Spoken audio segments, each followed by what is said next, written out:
வெளிநாட்டுல எல்லாம் இப்போ டாக்டருக்கு ஓடுறத ஸ்டாப் பண்ணிட்டு நீங்கள் கொடுக்க முடியாது. லெமன் ஜூஸ்,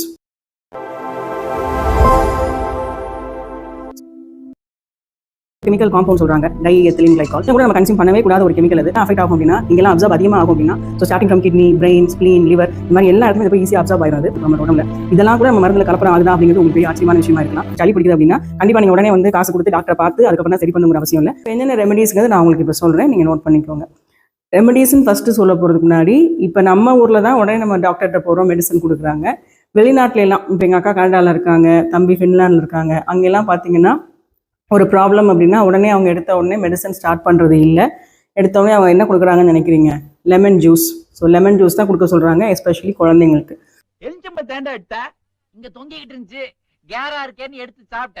ஸோ வந்து அதோட ஹனி அந்த மாதிரிலாம் மிக்ஸ் பண்ணி கொடுக்குறப்ப ஆட்டோமேட்டிக்காகவே நம்ம உடம்பு ரெஸ்பான்ஸ் வந்து பெட்டராகி இம்யூன் ரெஸ்பான்ஸ் அதிகமாகி அதை வந்து ஹீல் ஆகிறதுக்கான வாய்ப்புகள் ரொம்ப அதிகம். ஸோ ரெண்டாவது பார்த்தீங்கன்னா நம்ம சுக்கு, நம்ம ட்ரைட் ஜிஞ்சர் பவுடர் சொல்லுவோம் இல்லையா, அதை நம்ம தேனில் கலந்து கொஞ்சம் கொஞ்சமாக கன்சியூம் பண்ணோம்னா உங்களுக்கு அந்த தொண்டையில் இருக்கிற வறட்சி அதெல்லாம் வந்து ஈஸியாகவே ஹீல் ஆகும். இருமலுக்கும் நல்ல ரெமெடியாக இருக்கும் அது. அதுக்கப்புறம் நமக்கு எல்லாருக்கும் தெரிஞ்ச விஷயம் தான் ஹனி அண்ட் பெப்பர். ஸோ இந்த காம்பினேஷன் எடுக்கிறப்பையும் உங்களுக்கு பெட்டராக இருக்கும். ஸோ இந்த மாதிரி நிறைய ரெமெடிஸ் வந்து நம்மகிட்டே இருக்குது. நம்ம வெளியில் போய் தான் அதோட மெடிசனாக வாங்கி அதுக்கு ஒரு கெமிக்கலை உள்ளே கொண்டு போகக்கூடிய அவசியமே நமக்கு இல்லை.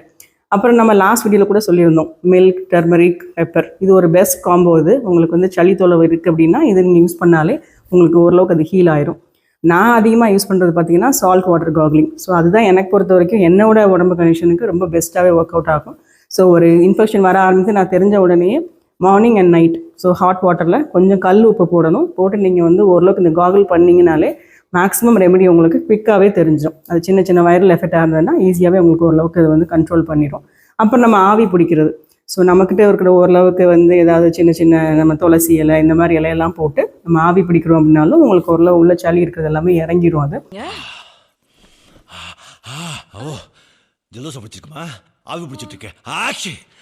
அப்புறம் இன்னும் எங்கள் பாட்டி வீட்டிலாம் என்ன பண்ணுவாங்கன்னா கருப்பட்டி வெங்காயமும் சேர்த்து கொடுப்பாங்க. ஸோ அந்த மாதிரி கொடுக்குறப்பையும் உங்களுக்கு இது ஈஸியாகவே கண்ட்ரோல் ஆகும் குழந்தைங்களுக்கு பொறுத்த வரைக்கும். ரொம்ப இங்கே ஹெவியாக விஷயங்கள்லாம் குழந்தைங்களுக்கு கொடுக்க முடியாது. இந்த மாதிரி மைல்டு விஷயங்கள்லாம் ஈஸியாகவே நீங்கள் வந்து குழந்தைங்களுக்கு கொடுத்து ட்ரை பண்ணி பார்க்கலாம். நீங்கள் இன்னும் கொஞ்சம் பெரிய பசங்களாக இருந்தால் நீங்கள் வந்து வெத்தலை, துளசி, கற்பூரவல்லி இதெல்லாம் வந்து தண்ணியில் கொதிக்க வச்சு ஒரு கஷாயம் மாதிரி நீங்கள் கொடுக்கலாம். ஸோ இது உங்களுக்கு பெட்டர் பெனிஃபிஷியல் எஃபெக்டாக இருக்கும். ஃபைனலாக பார்த்தீங்கன்னா நம்ம ஊர் ரசம். ஸோ ரசத்துக்கு ஈடு எதுவுமே கிடையாது, எஸ்பெஷலி இந்த மாதிரி சளி தொந்தரவு இருக்கிறப்ப. ஸோ அதில் நீங்கள் பெப்பர், தூதுவளை, இது மாதிரி நிறைய துளசி, நெல்லிக்காய் இதெல்லாம் நீங்கள் ஆட் பண்ணுறப்ப உங்களுக்கு இம்யூன் நல்லாவே வந்து ரெஸ்பான்ஸும் பெட்டராக இருக்கும். உங்களுக்கு இந்த சளி தொந்தரவும் ரொம்ப எதுவுமே இருக்காது. அவங்க வைக்கிற மிளகு ரசம் தான் உலகத்துலேயே பெஸ்ட் மெடிசன். ஸோ ஹோம் ரெமெடிஸ்லாம் இவ்வளோ இருந்துமே நம்மளே போய் நமக்கு வந்து பிரச்சனைகளை அதிகமாக்காமல் இருக்கிறது ரொம்ப நல்லதாக இருக்கும். ஸோ ஏதாவது ஒரு சளி தொந்தரவு இருக்குன்னா உடனே வந்து ஃபார்மசிக்கோ டாக்டருக்கோ ஓடுறத ஸ்டாப் பண்ணிவிட்டு வீட்டில் என்னென்ன ஆப்ஷன்ஸ் இருக்குது அப்படிங்கிறத ஃபஸ்ட்டு பாருங்கள். அப்படியும் ஹீல் ஆகலைன்னா டாக்டர்கிட்ட போக வேண்டிய கட்டாயம் இருந்ததுன்னா அதுக்கப்புறம் நீங்கள் போகலாம். தேங்க்யூ.